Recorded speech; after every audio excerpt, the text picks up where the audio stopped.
Assalamualaikum warahmatullahi wabarakatuh.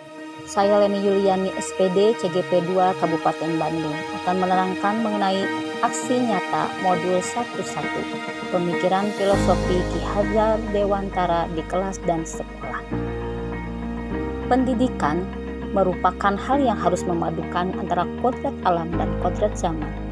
Kodrat alam di sini merupakan hakikat antara interaksi manusia dengan alamnya, sehingga menghasilkan sebuah kebudayaan dan akan menggiring pada kodrat zaman yang merupakan perubahan dari hasil interaksi manusia sesuai dengan azas yang dikenal trikon, kontinu, konvergen, konsentris. Buah pemikiran Ki Hajar Dewantara merupakan hal yang harus kita dedikasikan sebagai pendidik. Dalam pendidikan di negeri ini akan menghasilkan merdeka belajar. Merdeka belajar menjadikan setiap guru adalah murid dan setiap murid adalah guru. Pendidikan dapat diperoleh di mana saja, kapan saja, dan dari siapa saja. Sekolah bukan satu-satunya tempat untuk memperoleh pendidikan. Setiap rumah adalah sekolah, setiap tempat bisa mengandung pengajaran dan pendidikan. Menuntun segala kodrat yang ada pada anak-anak, sehingga anak dapat mencapai titik keselamatan dan kebahagiaan yang setinggi-tingginya. Dalam hal ini menuntun bukan pada kodrat dasarnya, tapi menuntut untuk memperbaiki tingkah lakunya. Dasar-dasar pemikiran Ki Hajar Dewantara. Pendidikan dan kebudayaan merupakan satu kesatuan. 2. Pendidikan berorientasi pada siswa sesuai kodrat alam dan zaman. 3. Pendidikan mengedepankan budi pekerti. 4. Belajar sambil bermain selaya belajar. 5. Pendidikan sebagai among yang mencerminkan inggarso sangkulo imat yamangun karso dan tutwuri handayani. Latar belakang rendahnya pemahaman siswa menangkap pembelajaran, kurangnya minat belajar siswa, berorientasi pada pencapaian nilai belajar, suasana belajar yang monoton. Tujuan menciptakan merdeka belajar dengan menuntun segala kekuatan kodrat yang ada pada anak-anak agar mencapai keselamatan dan kebahagiaan setinggi-tingginya, baik sebagai manusia maupun anggota masyarakat. Dalam mewujudkan merdeka belajar, ada beberapa tahapan yang saya lakukan, yaitu tahap perencanaan, pelaksanaan, dan refleksi.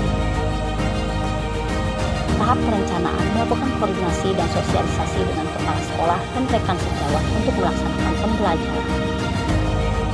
Tahap pelaksanaan, dalam pelaksanaannya guru memulai dengan menyambut siswa dan menyapanya serta menggunakan doa sebelum belajar dan bernyanyi bersama supaya menghangatkan suasana belajar dan memadukan nilai-nilai budaya dengan materi pembelajaran.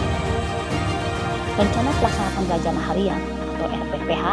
1. Pembukaan penyambutan anak, absen kehadiran, berdoa sebelum belajar, bernyanyi.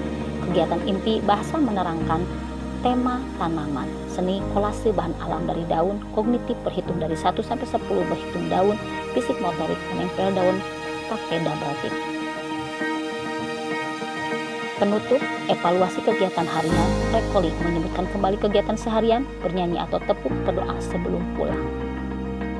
Proses kegiatan belajar mengajar, pertumbuhan anak selalu diukur berat badan, lingkar kepala, dan tinggi badan setiap bulan sekali.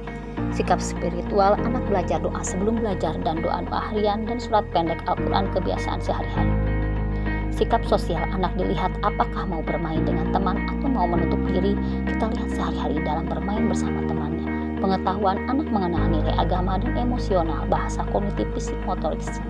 Keterampilan, anak bisa mengenal keterampilan yang kreatif, inovatif. Kolase bahan alam, pembelajaran yang diangkat menggunakan daun, alat-alat penunjang, lem, double tip, gunting, spidol, kertas. Manfaat belajar dengan bahan alam, bahasa, melatih dan anak-anak menyebutkan apa itu dan warna apa saja sebutkan. Fisik motorik, mengenal motorik kasar dan halus dengan bagus dan mengenal bahan alam bahwa mudah didapat dan mengenal motorik halus membuat nama sendiri dan menulis bahan alam secara sederhana. Kognitif, anak mengenal pengetahuan anak, belajar berhitung dengan benda. Seni, anak bisa mengenal menggambar orang atau apa saja. Anak mengenal pencampuran warna dan anak mengenal seni banyak macam-macam. Pembelajaran selama pandemi dengan cara daring atau online luring di luar jaringan.